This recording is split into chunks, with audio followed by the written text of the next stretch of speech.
In John 15:5, he says, without me, you can do nothing. It is only through Jesus Christ that we're able to do this. If we rely on our own mettle, we will fail.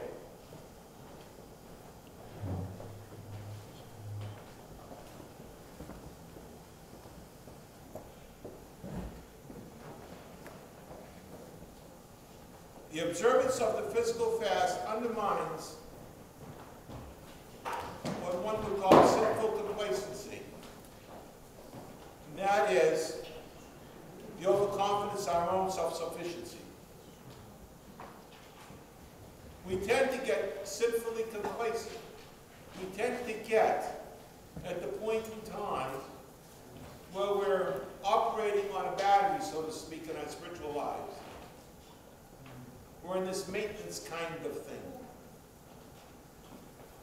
And we're sinfully complacent. The fasting is supposed to jar that process a little bit.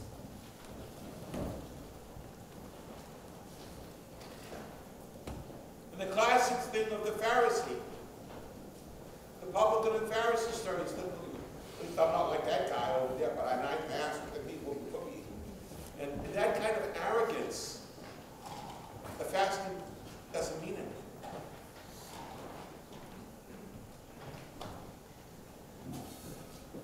The function of the hunger and tiredness is to make us, quote unquote, poor in spirit.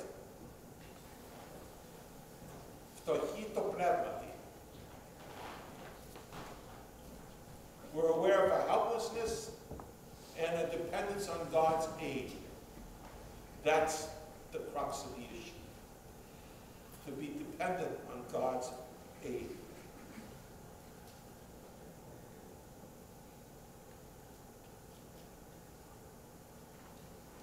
The church fathers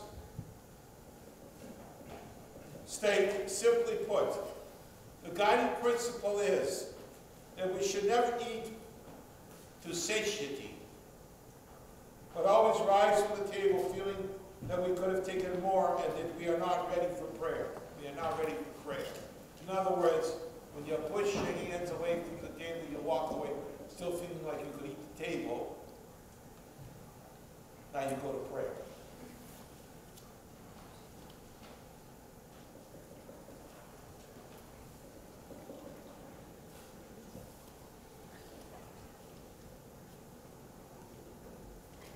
If I hear one more of my spiritual children call fasting a diet, I'm going to shoot them. It is not a diet. It is not dietary constraints.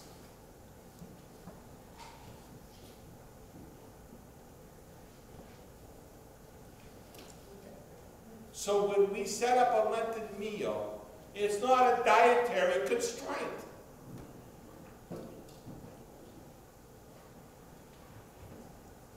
It is setting up a Lenten meal to remind us and for us to practice the reality of this walk of the inner growth of the soul.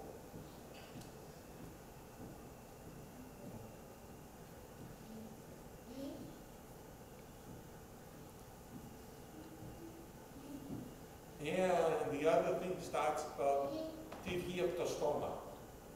what comes out of the mouth.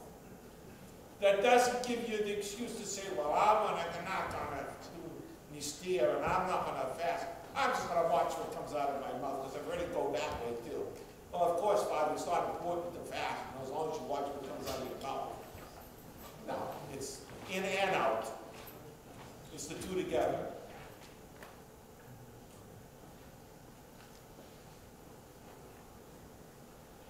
And St. Basil, and I love this line, says, it is useless to fast from food, and yet to indulge in cruel criticism and slander. You do not eat meat, but you devour your brother.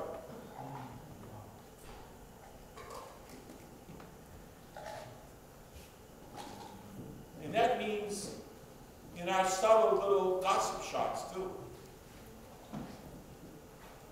We also have to watch the water cooler at work.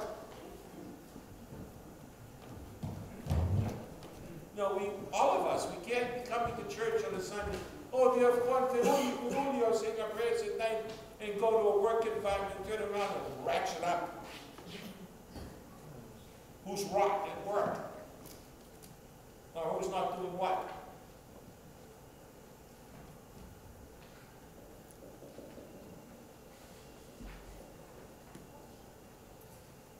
During the first week of Lent, in the Triodion, it's written, as we fast from food, let us abstain also from every passion. Let us observe a fast acceptable and pleasing to the Lord. True fasting is to put away all evil, to control the tongue, to forbear from anger, to abstain from lust, slander, falsehood, and perjury. If we renounce these things, then is our fasting true, acceptable to God. But let us keep the fast not only by refraining from food, but by becoming strangers to all the bodily passions.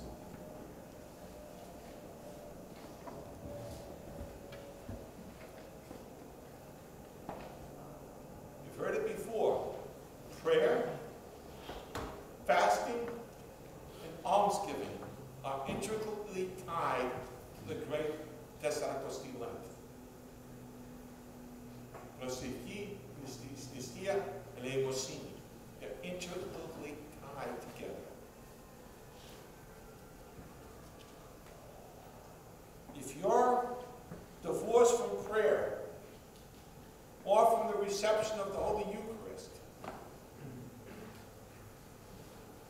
yet you do an almsgiving and you're fasting, what good is it?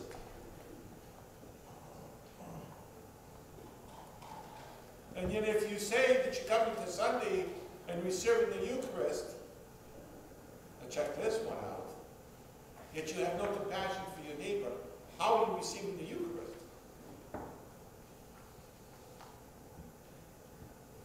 Because we rationalize in our mind, after all, he did something to me, so therefore, he's the bad person, I'm the good person, so therefore the Holy One comes to receive to me.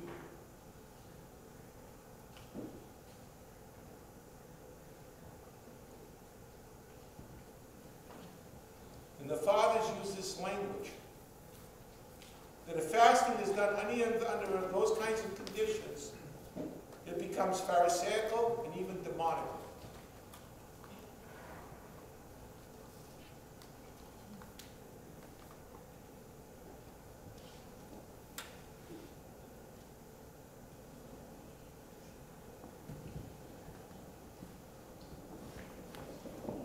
Father Alexander Ashinovov, a critic of fasting, has said to him, our work suffers and we become irritable. It goes on, I've never seen Irvin's servants in pre-revolutionary Russia so bad-tempered as during the last days of Holy Week. I want you to reflect upon this. Holy Week is coming. He's saying that they're irritable.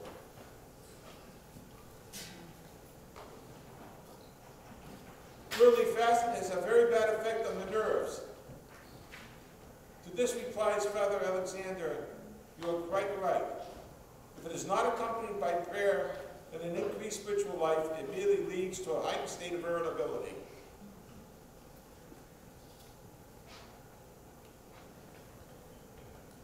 I don't know about you all, but I can remember as a kid being stupid, having to go through peanut butter and jelly for 40 days, coming to Holy Week, and I couldn't wait. I mean, all my friends, they would sit there and sacrifice by not eating chocolate for 40 days. Big deal. Yeah, that peanut butter and jelly sacrifice, man, come over here. I would have killed for a hamburger for that and Easter. Nobody was there to